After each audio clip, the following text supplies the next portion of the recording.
Hi guys, and today we're going to be looking at our new project. It's going to be a vacuum forming project where we're going to try and make our own chocolate bar.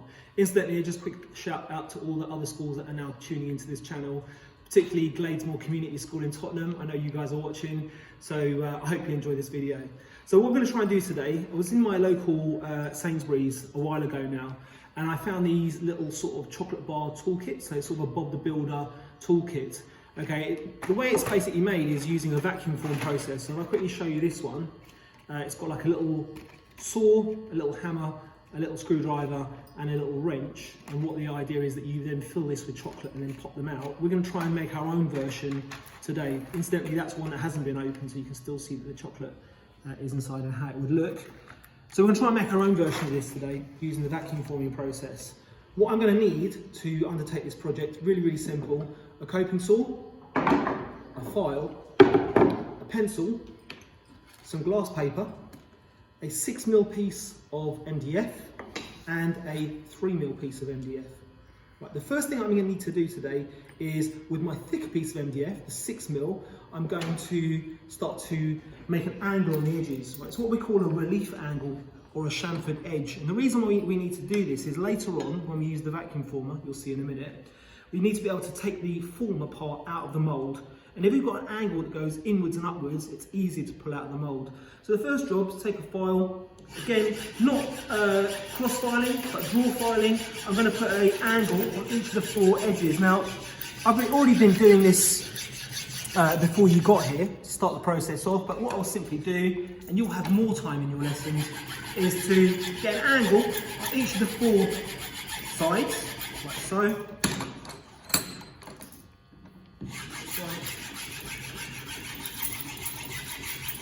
And again, say again, in your lesson, you'll have more time to get a much better angle. So just for the sake of this video, I'm going to not spend too long on that. This is my base. A bit like a pyramid, inwards and upwards. Okay, the next thing I need to do with a pencil is to draw an idea onto my 3mm MDF. So just to save a bit of time, I've already drawn an idea. This is going to be my sort of SpongeBob pineapple house. So there's my idea, and I need to cut this out. So I can do this 2 ways. First way I could do it is with a coping saw. So again, I need to put it into my vise.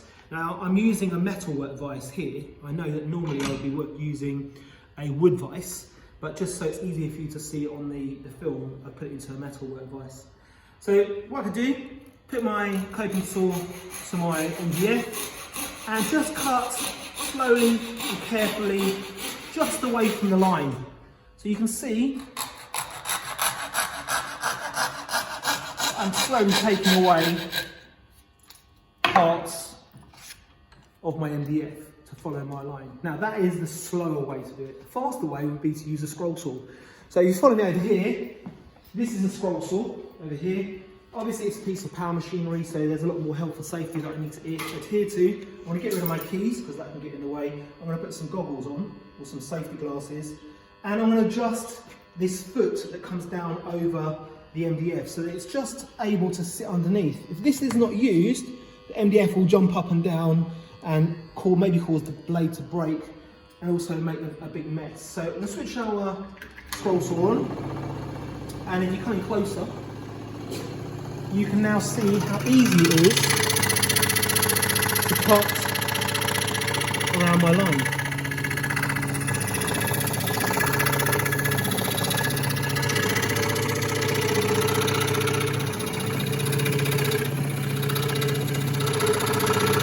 Now, I'm not going to do the whole thing because I'll be wasting your time through this video, so I'm just going to quickly stop at this point and show you where I've got so far,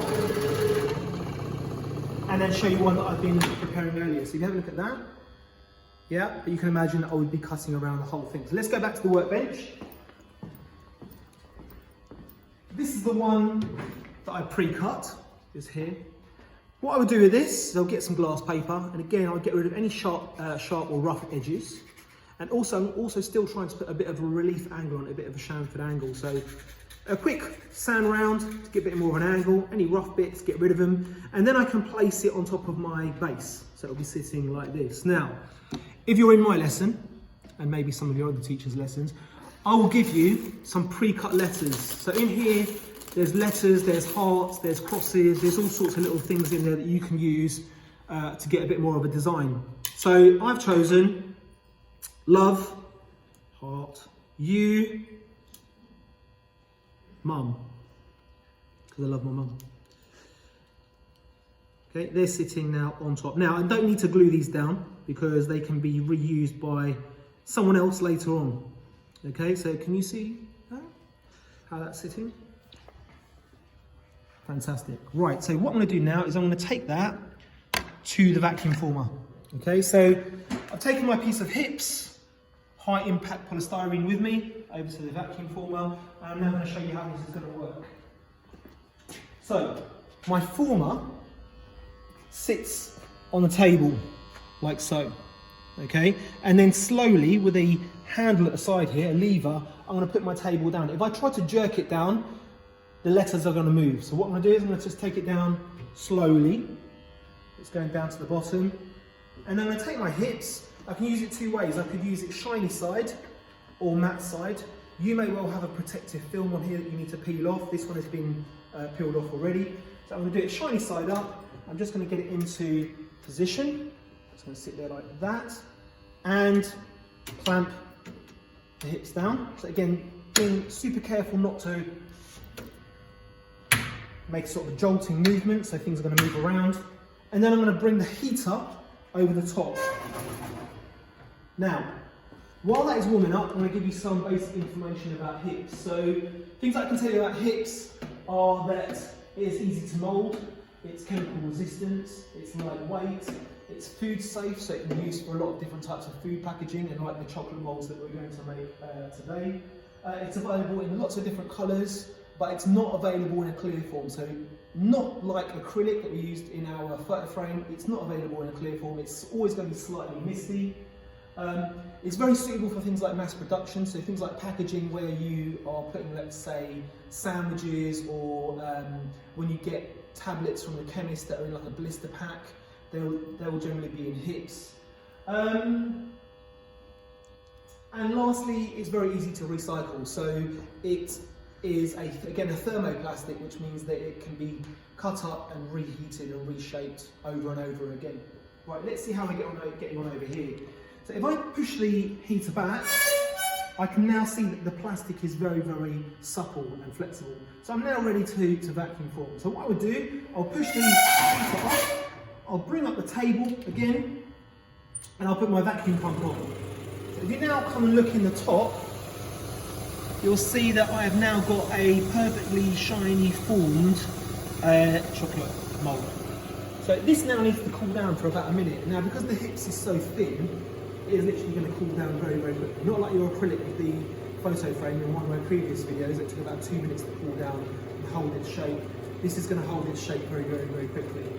So literally 30 seconds or so, it's going to cool down, it's going to hold its shape. And then what I can do in this instance is I could use a blow function. So on the front of your vacuum former, or whatever vacuum former you're using, there'll generally be a button called a blow function. Now what that will do is it will do the opposite of sucking it. So your vacuum in reverse will blow it up. And at that point, when it's blown up, you can give it a quick knock on the top, and it should, if your relief angle was good, let your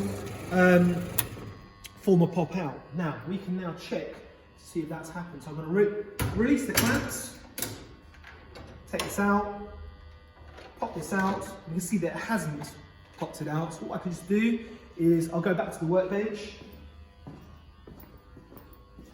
I'm going to knock it on the side of the table, so it's going to be a little bit loud for a moment. There goes my base. That's not quite as happy, but I'm going to use my fingers to get it out. That's those parts out. And then I'll just now maybe use something like a scriber to get the last few little bits out. They're coming out actually as I manipulate them with my fingers. And then I will take this home and I'll fill it with chocolate. I'll put it in the fridge and let it cool down. And then I can use it as almost like a batch production mould where I could make them over and over and over again. So that's our video for today. See you next time. Take care, guys.